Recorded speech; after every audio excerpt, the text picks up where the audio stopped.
যারা জ্ঞানী গুণী মানুষ, যারা শিক্ষিত মানুষ, তারাই উপদেশ গ্রহণ করে। এবার আপনাকে বলি, আমি কাছাকাছি দেড় ঘন্টা হতে আসছে, এতক্ষণ যত কথা বললাম, একটা বাক্য উপদেশের বাইরে গেছে?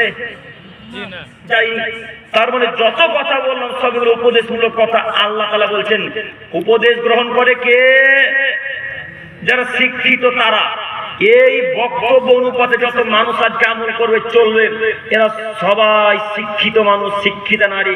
আল্লাহর বাণীতে আপনার মা পড়তে জানুক আর না জানুক, আপনার আব্বা সিগনেচার করতে জানুক আর না জানুক, আপনি বাংলা পড়তে পারুন আর না পারুন, আপনি আল্লাহর বাণীতে শিক্ষিত। মনে থাকবেন ইনশাআল্লাহ, ইনশাআল্লাহ। আর যদি আপনার মা বিনা পর্দায় বিনা বোরকায় চলাচল করে, আপনার মা যদি এমএ পাস ছাত্রী হয়, আপনাদের সাদিলিচক প্রাইমারি স্কুলের হেড শিক্ষিকা যদি হয়, আর আপনার মা যদি বিনা বোরকায় রাস্তাতে চলে স্কুলে যায়, তা আপনার মা অশিক্ষিত নারী, আপনার মা অশিক্ষিত নারী, আপনার মা বেহায়া নারী, আপনার মা অশিক্ষিত নারী। এই কথাই চূড়ান্ত, এই কথা আল্লাহ বলছেন। অতএব যারা শিক্ষিত না শিক্ষিত নারী, শিক্ষিত যারা মানুষ, তারা উপদেশ গ্রহণ করে। আপনাকে অনুরোধ জানাচ্ছি যুবক ভাই, আপনার মা শিক্ষিত নারী কথা আমিও জানি।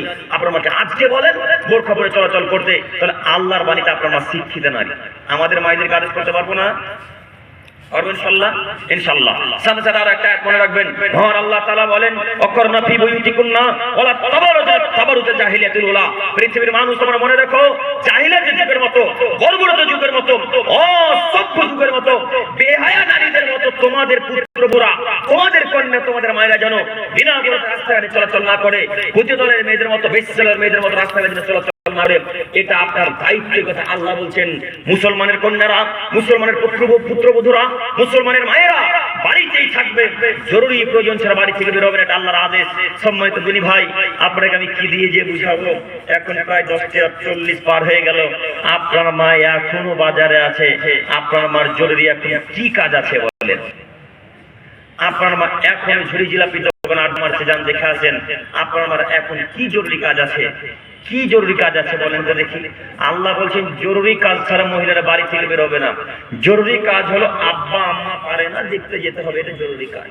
জরুরি কাজ হলো স্কুল কলেজ বিশ্ববিদ্যালয় হাসপাতাল যেতে হবে, যাওয়া লাগবে, এটা জরুরি কাজ। পড়াশোনা করতে হবে, এটা জরুরি কাজ।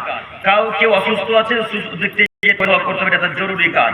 আরো ইত্যাদি ইত্যাদি কিছু জরুরি কাজ থাকতে পারে। রাত্রি 10:30টার পর ঝুড়ি জিলাপি কিনে, এটা তার জরুরি কাজ। রাত্রি 11টার সময় ওই বাদাম কিনবে, কাবলি ছোলা কিনবে, এটা তার জরুরি কাজ। কি জরুরি কাজ বলেন তো দেখি? আপনাদেরকে আমি এতক্ষণ ধরে কথা বোঝাতে পারছি না, কিন্তু আমিও বুঝতে পারছি, কথা বোঝাতে পারছি আপনাদেরকে। জরুরি প্রয়োজন ছাড়া আমার মায়েরা বাড়ি থেকে, ঘর থেকে বের হবে, এটা আল্লাহর আদেশ। তো আপনার স্ত্রী কন্যারা কিভাবে চলাচল করে সেটা আপনি ভালোভাবে